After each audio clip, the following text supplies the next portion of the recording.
বাংলাদেশের সবচেয়ে জনপ্রিয় রাজনীতিবিদদের একজন আন্দালিব রহমান পার্থর মেয়ের বিয়ে হয়েছে। বড় মেয়ের বিয়ে দিয়েছেন এই জনপ্রিয় রাজনীতিবিদ এবং তার মেয়ের বিয়ের নানা ভিডিও ক্লিপ ছড়িয়ে পড়েছে সামাজিক যোগাযোগ মাধ্যমে। এবং সামাজিক যোগাযোগ মাধ্যমে ব্যারিস্টার আন্দালিব রহমান পার্থর পরিবার নিয়ে কৌতূহল যেমন তুঙ্গে উঠেছে, তেমনি আরেকটি যে আলোচনা সবচেয়ে বেশি সরবে চলছে সেটা হচ্ছে প্রধানমন্ত্রী তারেক রহমান কি করে শেখ হাসিনা বিরোধী রাজনীতির সবচেয়ে পরিচিত মুখদের একজন এই ব্যারিস্টার আন্দালিব রহমান পার্থকে তার জোটের শরিক হওয়া সত্ত্বেও মন্ত্রিসভায় ঠাঁই দিলেন না। এটা একটা বিস্ময় ছিল বটে, কারণ জোটের শরিকদের নিয়েই জাতীয় সরকার গঠন করবে বিএনপির প্রধান তারেক রহমান সহ শীর্ষ নেতৃবৃন্দের এমন ঘোষণার পর ধারণাই করা হয়েছিল যে বিএনপির তারকা খ্যাতি পাওয়ার যে জোট শরিকেরা আছেন তারা প্রত্যেকেই মন্ত্রিসভায় ভালো পদ পাবেন। বিশেষ করে ব্যারিস্টার আন্দালিব রহমান পার্থর নাম তো একেবারে নিশ্চিতভাবে সংবাদ মাধ্যমগুলোতে প্রকাশিত হচ্ছিল যে নিশ্চিতভাবে তারেক রহমানের তালিকায় জোটের যে শরিকেরা মন্ত্রিসভায় স্থান পাওয়ার জন্য আছেন তাদের মধ্যে আছেন ব্যারিস্টার আন্দালিব রহমান পার্থ। আন্দালিব রহমান পার্থ মন্ত্রিসভায় স্থান পান না, অথচ মন্ত্রিসভায় কিন্তু গণসংহতি পরিষদের নুরুল হক নুরু, ভিপি নুরু প্রতিমন্ত্রী হয়েছেন এনডিএম এর চেয়ারম্যান ববি হাজ্জাজ, এমনকি প্রতিমন্ত্রী হয়েছেন গণসংহতি আন্দোলনের প্রধান সমন্বয়ক জোনায়েদ সাকি পর্যন্ত। কিন্তু আন্দালিব রহমান পার্থ ঠাঁই পান নাই প্রতিমন্ত্রী পদমর্যাদাতেও তারেক রহমানের মন্ত্রিসভায়। এরপর জোর গুঞ্জন উঠল যে তারেক রহমান আন্দালিব রহমান পার্থকে আসলে ডেপুটি স্পিকার করবেন। ডেপুটি স্পিকার পদে যেসব নেতাদের নাম শোনা যাচ্ছে তার মধ্যে নাকি একেবারে শীর্ষে আছেন পার্থ, অথচ পার্থর নাম সেই ডেপুটি স্পিকার হিসেবেও এলো না। এ অবস্থায় প্রশ্নটা আবারও তারেক রহমান পার্থর মেয়ের বিয়েতে গেছেন সেই ভিডিও যখন সামাজিক যোগাযোগ মাধ্যমে সয়লাভ, তখন আবারও একেবারে জোরে সোরে আলোচিত হচ্ছে যে কিভাবে আন্দালিব রহমান পার্থ প্রধানমন্ত্রী তারেক রহমানের মন্ত্রিসভা থেকে বাদ করলেন।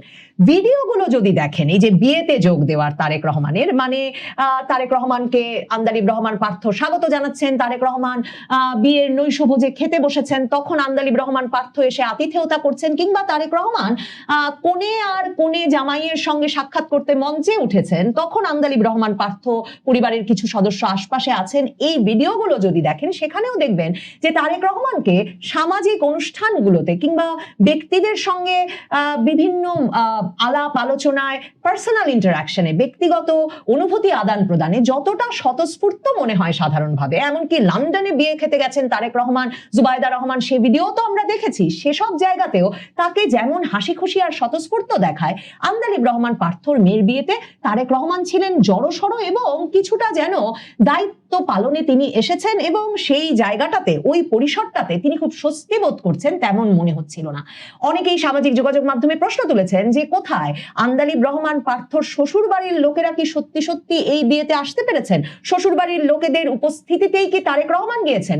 আন্দালিব রহমান পার্থর শ্বশুর শেখ হেলাল এবং আন্দালিব রহমান পার্থর শালা শেখ তন্ময় দুজনই বাগেরহাটের 2 আসনের সংসদ সদস্য ছিলেন আওয়ামী লীগের এবং শেখ পরিবারের সদস্য তো বটেই। মানে আন্দালিব রহমান পার্থর স্ত্রী শেখ সাইরা নিজেই শেখ পরিবারের সদস্য, বঙ্গবন্ধু শেখ মুজিবুর রহমানের ভাতিজা শেখ হেলালের কন্যা শেখ সাইরা, এবং সে কারণে তিনি মানে শেখ পরিবারের সদস্য হয় অন্তর্বর্তীকালীন সরকার ইউনূস সরকারের আমলে 2025 সালের মে মাসে তার বিদেশ যাত্রা আটকে দিয়েছিল ইউনূস সরকার। এই শেখ সাইরাকেও কিন্তু তারেক রহমানকে আতিথেয়তায় বা অভ্যর্থনা জানাতে দেখা যায় না। আর শেখ সাইরার বাবা, ভাই শেখ হেলাল, শেখ তন্ময়, তারা তো পলাতক সেই 2024-এর 5ই আগস্টের পর থেকে।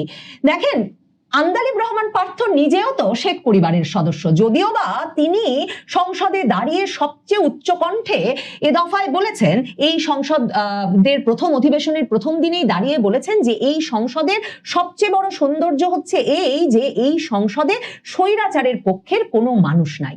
কিন্তু প্রশ্ন ওঠে যে তারেক রহমান সত্যিকার অর্থেই তাকে শেখ পরিবারের সদস্য হিসেবে বিবেচনা করেই মন্ত্রিসভা থেকে বাদ দিলেন কিনা।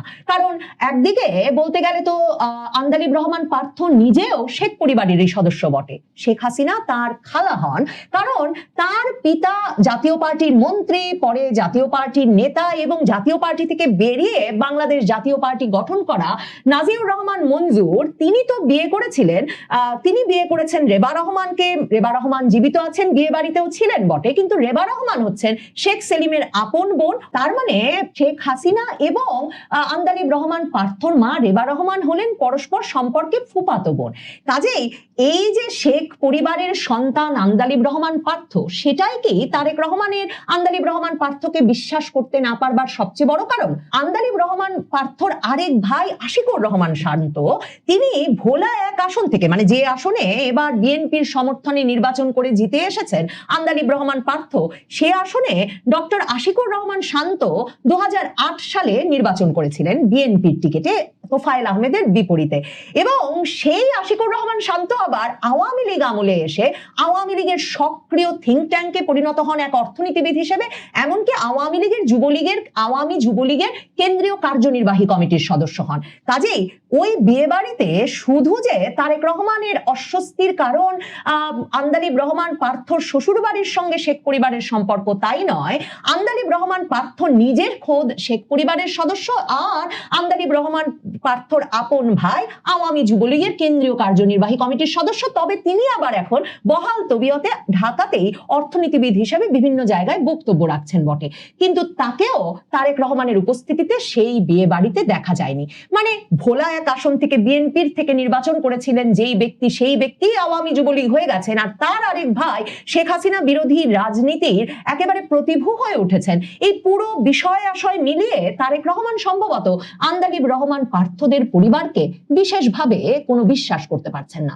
আন্দালিব রহমান পার্থকে 2018 সালে বিএনপি ঢাকা 17 আসনে, মানে এবারও আন্দালিব রহমান পার্থ গুলশান বনানী বাড়িধারার যে আসন থেকে নির্বাচন করবেন বলে বিএনপির টিকিট পাওয়ার আগেই প্রচারণা শুরু করে দিয়েছিলেন, এবং যে আসনে পরে তারেক রহমান নির্বাচন করলেন এবং নির্বাচিত হলেন, সে আসনে 2018 সালে বিএনপি প্রথম আন্দালিব রহমান পার্থকে মনোনয়ন দিয়েছিল। আন্দালিব রহমান পার্থ সেই নির্বাচনে পরাজিত হন, কিন্তু 2018-তে ওই নির্বাচনের পর বিএনপি যেই নির্বাচন নিয়ে ব্যাপক অভিযোগ করে, সেই নির্বাচনের পর বিএনপি থেকে নির্বাচিত সংসদ সদস্যরা যখন শপথ নেন গিয়ে সংসদে, মানে মির্জা ফখরুল ইসলাম আলমগীর ছাড়া যারা যারা বিএনপির ঐক্যফ্রন্ট থেকে সে দফায় নির্বাচিত হয়েছিলেন, সকলেই তো গিয়ে সংসদ সদস্য হিসেবে শপথ নেন, এমনকি রুমিন ফারহানা নারী সংসদ সদস্য হিসেবে গিয়েও সেখানে শপথ নেন। তারপর তখন আন্দালিব রহমান পার্থ কিন্তু বিএনপির সঙ্গে জোট সংবাদ মাধ্যমের সামনে আনুষ্ঠানিক ঘোষণা দিয়ে ত্যাগ করেছিলেন।